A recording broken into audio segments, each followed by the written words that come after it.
mga te, ito yung part 2 sa ginawa kong like te, nilagyan ko siya ng glue sa taas, kaya medyo, glossy. Nilagyan ko ng glue.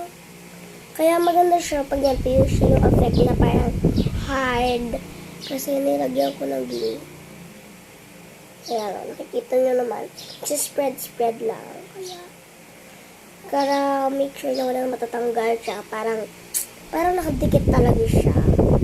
Papakita ko naman sa inyo yung mga results. Dapat make sure ko na is very dry. Kasi ayoko na silang matanggal.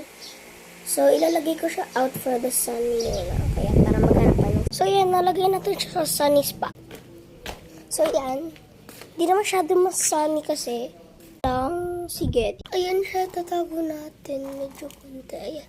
Diyan ka lang. Bye mga te. Like for part 3.